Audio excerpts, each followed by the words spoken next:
Sir अभी तक तो हमारी नींद भी ठीक से पूरी नहीं हुई है और इंस्टीट्यूट ने जनवरी 26 के लिए डेट अनाउंस कर दिया। ओहो हो, वेलकम टू सीए लाइफ। ऐसी सरप्राइजेस तुमको सीए में देखने को मिलती रहेगी। तो क्या हाल है सीए फाउंडेशन के नादान परिंदों में? उम्मीद करता हूँ आप सभी बहुत बढ़िया होंगे, स्वस्थ होंगे, पढ़ाई बिल्कुल भी नहीं चल रही होगी क्योंकि सर अभी अभी तो एग्जाम्स खत्म हुआ है। अभी तो रिलैक्स होने का, एंजॉय करने का समय है। बट सर तुम अभी इन तीन कैटेगरी में कहीं ना कहीं उलझे हुए हो और तुम्हारा दिमाग बार बार इसी तरफ जा रहा है कि भैया मैं 100% फेल हूं, क्या करूं? मैं फुल कॉन्फिडेंट हूं, मैं क्या करूं? और भैया मैं तो ना घर का रहा ना घाट का रहा, मैं 50-50 पे बैठा हूं, मैं क्या करूं? जनवरी 26 के एक बार डेट्स दिखा दूं सर, उसके बाद अपन इस टॉपिक पे चलते हैं। देखो 18, 20, 22 और 24 ये चार डेट्स तुम्हारे काम का है।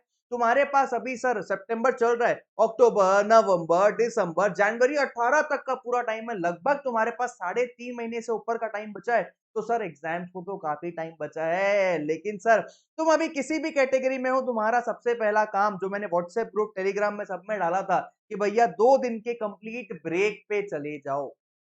रिलैक्स, ब्रेक लो, होता रहेगा, चलता रहेगा, कुछ नहीं रुकेगा।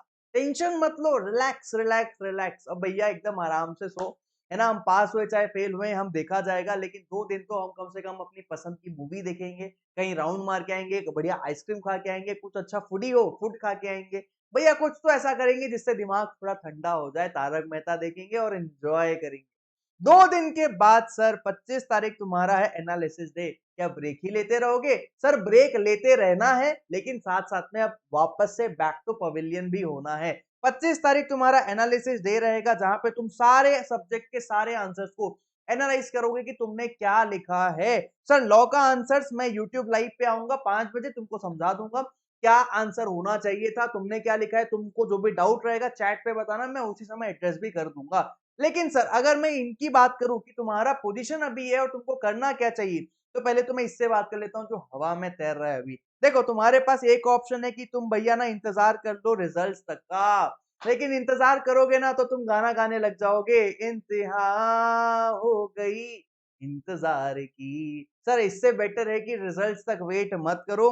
नीचे के 2 ऑप्शन में जाओ, या तो तुम इंटर स्टार्ट कर दो, तो या तो तुम फाउंडेशन स्टार्ट कर दो। सर फाउंडेशन कैसे स्टार्ट कर दे, सर इंटर कैसे स्टार्ट कर दे? हमको तो पता ही नहीं हम पास हो रहे हैं कि फेल हो रहे हैं।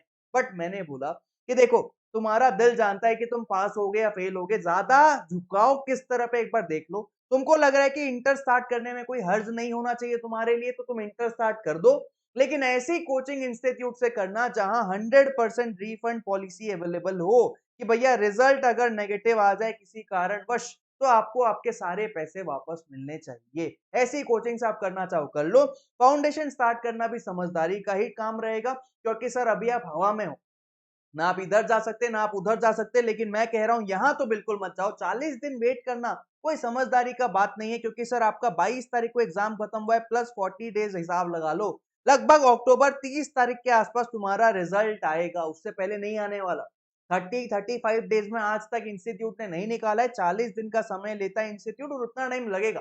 तो 40 दिन तुम क्या हरे कृष्णा हरे राम जपोगे? जपो, लेकिन सर इनके साथ साथ आप वेट मत करो, धीरे धीरे रीस्टार्ट करो। जो फुल कॉन्फिडेंट है ना सर, आपको तो सर एक काम करना चाहिए, आप इंटर ज्वाइन कर लो। यही आपके लिए समझदारी का टास्क रहेगा। सारे डेमो वीडियोस देख लो, जो भी आपको इंटर में सब्जेक्ट्स हैं एक बार देख लो। ऑल अबाउट सीए इंटर में 1-2 दिन में पब्लिश कर दूंगा वो भी।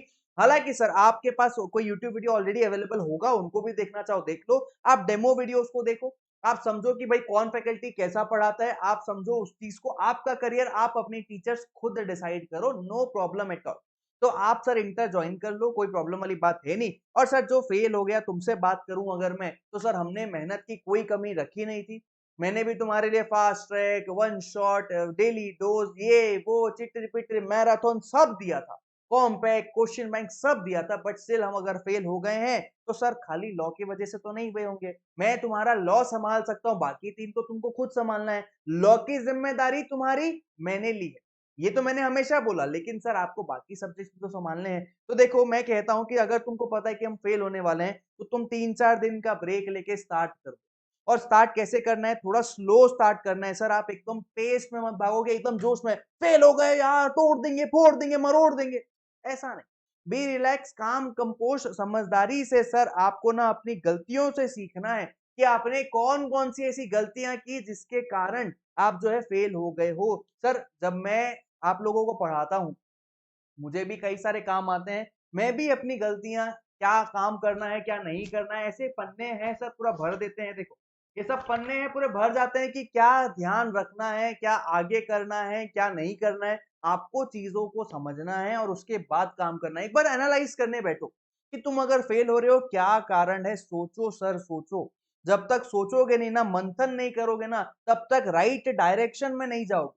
और राइट डायरेक्शन में नहीं गए ना सर, फिर से फेल हो जाओगे। और फाउंडेशन में अटेम्प्ट लगने लग गया ना सर, तो 3-4 के बाद तो सर आपकी कहानी आपको फेल होने वाली लगने लगेगी कि फाउंडेशन नहीं निकल रहा बाबा जी, इंटर क्या निकलेगा। समझ में आ रहा है क्या? तो तुम सर उस चीज पे ध्यान देना, लेकिन तुमको रीस्टार्ट अभी कर देना चाहिए 3-4 दिन बाद ब्रेक लेने के। समझ में आया क्या? हाँ सर हमको बढ़िया से समझ में आ गया, बाकी तो मैं तुम्हारे साथ अवेलेबल हूं ही, कुछ लगे तो व्हाट्सएप कर देना, बात कर लेना। और सर उसके बाद तो जो है अपना हिसाब से अपने करियर में आगे बढ़ना। ठीक है, चलिए सर मुलाकात करते हैं किसी और वीडियो में। Till then take care, bye bye.